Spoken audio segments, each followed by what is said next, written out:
ഞങ്ങളൊക്കെ മേടിക്കുന്നതിന്റെ ഇരട്ടി നിങ്ങൾ സമ്പാദിക്കുന്നുണ്ട്. സമ്പാദിക്കാൻ പറ്റും. കാരണം വെച്ചാൽ ഇപ്പോഴത്തെ ഒരു സ്റ്റിച്ചിങ്ങിന്റെ കോസ്റ്റ് അത് റേറ്റ് കടയിൽ നിന്ന് ഒരു മെറ്റീരിയൽ മേടിക്കുന്നതിന്റെ ഇരട്ടി കാശ് നമ്മൾ സ്റ്റിച്ചിങ്ങിന് കൊടുക്കും. ഉണ്ട്. കാരണം ഇപ്പൊ ആളുകൾക്ക് എല്ലാവരും സെൻസ് ഉള്ളവരാണ്, ഫാഷൻ സെൻസ് ഉള്ളവരാണ്.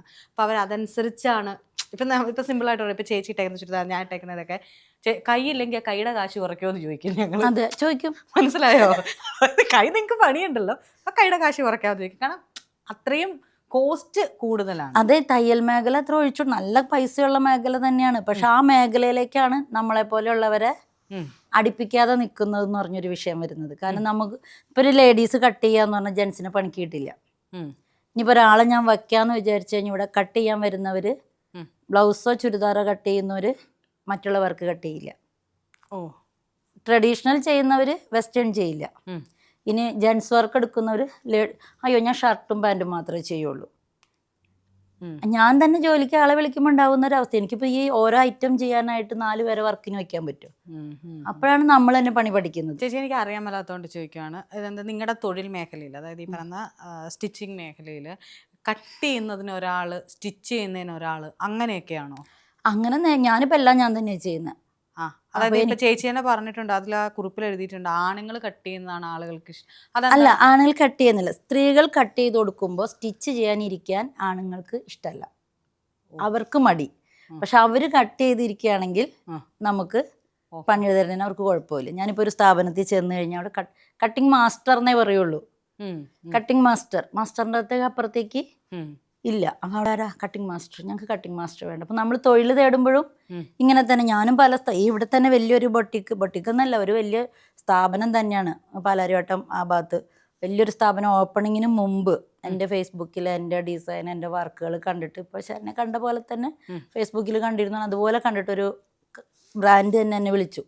അവരുടെ ഓപ്പണിങ്ങിൻ്റെ ആ ടൈമിൽ ഒരു 3 മാസം മുമ്പ് തുടങ്ങി ഓപ്പണിങ് തുടങ്ങി ഒരു 6 മാസം 5 മാസം 20 ദിവസം വരെ അങ്ങാണ്ട് നമ്മളെ വർക്ക് ചെയ്യിച്ചു. 6 മാസം തികച്ചില്ല.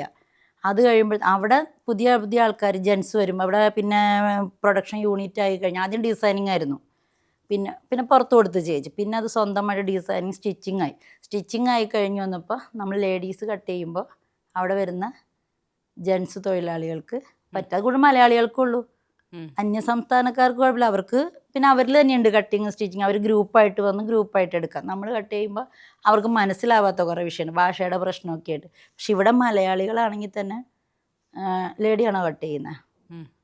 ഞാൻ കട്ടിങ് അറിയാം, എനിക്കറിയാം, ഞാൻ കട്ട് ചെയ്ത്. അങ്ങനെ ഒരു ഭയങ്കരമായിട്ട് വേർതിരിവാണ് ഈ ഒരു ഫീൽഡിൽ നമുക്ക് അനുഭവിക്കേണ്ടി വരുന്നത്.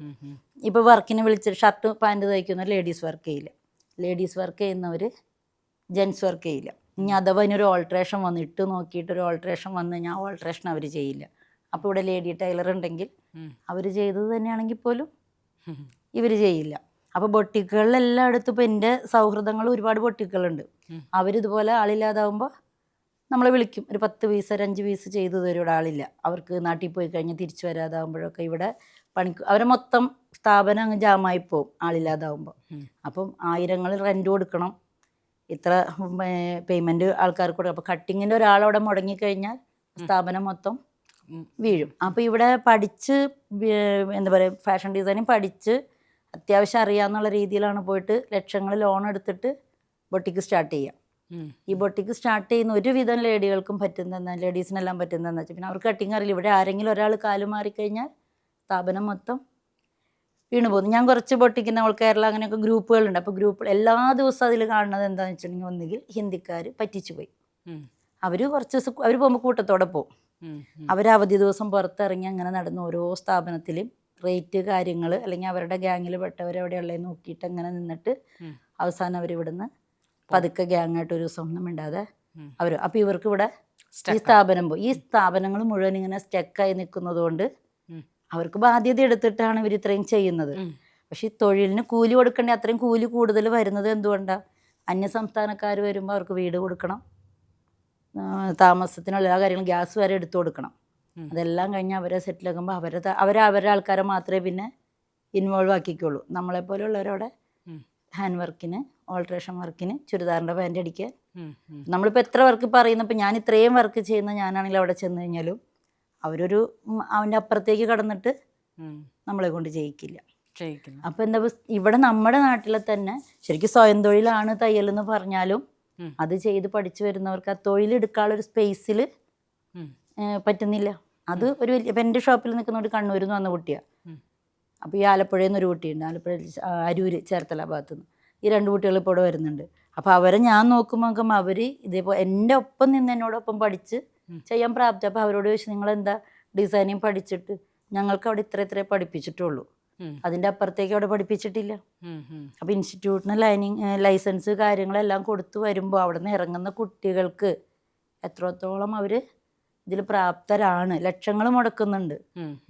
അപ്പം എൻ്റെ മകള് ബാംഗ്ലൂർ പോയി പഠിച്ചതാണ്, ഒരു ഇൻസ്റ്റിറ്റ്യൂട്ടിൽ, നല്ല ഇൻസ്റ്റിറ്റ്യൂട്ട് പഠിക്കും. പക്ഷേ അവൾ കട്ടിങ്ങും അറിയാം, സ്റ്റിച്ചിങ്ങും അറിയാം. കാരണം ഞാനിവിടെ ചെയ്യുമ്പോൾ എൻ്റെ കൂടെ കൂടിയിട്ട് ബാലൻസ് ചെയ്ത് ശീലിച്ചുകൊണ്ട് അവൾക്ക് പ്രാക്ടിക്കൽ കിട്ടി.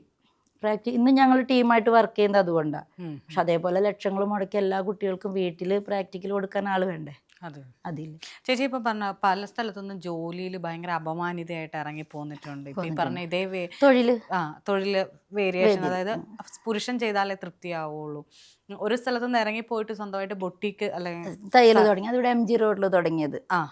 അതെന്താന്ന് വെച്ചാൽ ഇവർക്ക് നമ്മൾ എന്ത് ചെയ്യണമെന്ന് വെച്ച് കഴിഞ്ഞാൽ അവരില്ലാത്തപ്പോൾ, അതായത് ഇപ്പോൾ ഒരു കട്ടിങ് മാഷ് കട്ട് ചെയ്ത് സ്റ്റിച്ച് ചെയ്യാൻ തരുമ്പോൾ ഈ ജെൻസ് ടൈലർ ഇല്ലെങ്കിൽ മാത്രമേ, നമ്മൾ എത്ര പണി അറിയുന്ന ഒരാളാണെങ്കിലും ഇന്ന് അവരില്ല, അവരുടെ പകരം ഇതൊന്ന് ചെയ്തു തരുമെന്ന് ചോദിച്ചാൽ കാല് പിടിക്കുമ്പോൾ ഇപ്പോൾ നമ്മൾ ലൈനിങ് ബ്ലൗസ് ആയാലും ഇപ്പം ഒരുപാട് പാഡഡ് ബ്ലൗസുകളൊക്കെ വന്നല്ലോ, അതൊക്കെ ചെയ്യുകയാണെങ്കിൽ അപ്പം മാത്രമേ ഇവിടെ നന്നായിട്ട് തയ്ക്കുന്ന ഒരു ലേഡി ഉണ്ടെങ്കിൽ അവരുടെ കയ്യിലേക്ക് കട്ടിങ് കൊടുത്തു. ഇനി തയ്ച്ചു, നമ്മൾ നല്ല രീതിയിൽ ചെയ്ത് സെറ്റാക്കി കൊണ്ടുവന്ന് കൊടുത്ത് എല്ലാവരും അതിന് നല്ല അഭിപ്രായം പറഞ്ഞു കഴിഞ്ഞാൽ നാളെ ലീവിന് പോയിട്ടുള്ള തിരിച്ചു വരുന്ന ജെൻസ് ടൈലർ വന്നു കഴിഞ്ഞാൽ നമ്മളോട് സംസാരിക്കില്ല. അല്ലെങ്കിൽ പറയും ഇനി അവർ മതിയല്ലോ, ഇനി ഞങ്ങളൊന്നും വേണ്ടല്ലോ. ഈ ഒരു ഭയങ്കര, പിന്നെ പേയ്മെൻറ്റിൻ്റെ കാര്യത്തിലും പേയ്മെൻറ്റും ഭയങ്കര ഇഷ്യൂ ആണ്. ലേഡീസ് തയ്ച്ചാൽ ഇപ്പോൾ ഒരു ബ്ലൗസ് സ്ത്രീകൾ തയ്ച്ചാൽ ഇത്ര കൊടുക്കാൻ പറ്റുള്ളൂ, അത് അവർ പെണ്ണുങ്ങളല്ല തയ്ച്ച് ഇത്ര തന്നാൽ മതി. നമുക്കും കൂലി കൂട്ടുമ്പോഴാണെങ്കിലും ജെൻസിന് റൗണ്ട് ചെയ്ത് കയറ്റി കൊടുക്കും. ഇവർക്ക് ഒന്നുകിൽ ഇവരെ ശമ്പളത്തിന് ഇരുത്തും. സ്ത്രീകൾ എന്ന് പറഞ്ഞാൽ 15 രൂപ 12 14 15 രൂപയൊക്കെ കിട്ടിക്കഴിഞ്ഞാൽ 16,000 രൂപയൊക്കെ കിട്ടിക്കഴിഞ്ഞാൽ മിണ്ടാതിരുന്ന് 10 രൂപയ്ക്ക് മേലെ കിട്ടിയാൽ അവർക്ക് ഹാപ്പിയാണ്. അപ്പോൾ 1500 രൂപ പെർ ഡേ വാങ്ങുന്ന ഒരാളെക്കാൾ അവർക്ക് ഇവരെയാണ് ആപ്റ്റ്. അപ്പോൾ എന്ന് വെച്ചാൽ ഈ ചെറിയ ഐറ്റംസ് എല്ലാം ഇവരെ എടുത്തു കൊടുക്കുക. അപ്പോൾ റേറ്റ് കൂടിയ സാധനങ്ങൾ വേഗം അവരെ കൊണ്ട് ഒരു ജോലി എല്ലാവരെയും സമമായിട്ട് കാണണം എന്നുള്ളൊരു സമത്വം എന്ന് പറയുന്നത് ഈ മേഖലയിൽ ഇല്ല. ഇപ്പോൾ ചേച്ചിയുടെ സ്ഥാപനത്തിൽ എത്ര പേരുണ്ട് ഇപ്പോൾ പുതുതായിട്ട്? ഞങ്ങൾ 4 പേരും ലേഡീസാണ് ഇപ്പോൾ ഇവിടെ ഉള്ളത്. പിന്നെ 6 സ്റ്റൈലിസ്റ്റ് കുട്ടികൾ നമുക്ക് ഫീൽഡിൽ, അത് ഷൂട്ട് കാര്യങ്ങൾ വരും, അഡ്വർടൈസ്മെൻറ്റിൻ്റെ എന്തെങ്കിലും ഷൂട്ട് വരും. പിന്നെ നമ്മൾ ഡേ നൈറ്റ് അവരൊക്കെ ഞങ്ങൾ തന്നെ എല്ലാവരും കൂടി ഇരുന്നിട്ട് ഒരുമിച്ചിരുന്ന് ഡിസൈൻ ചെയ്ത് കാര്യങ്ങൾ ചെയ്ത് വർക്ക് ചെയ്യും.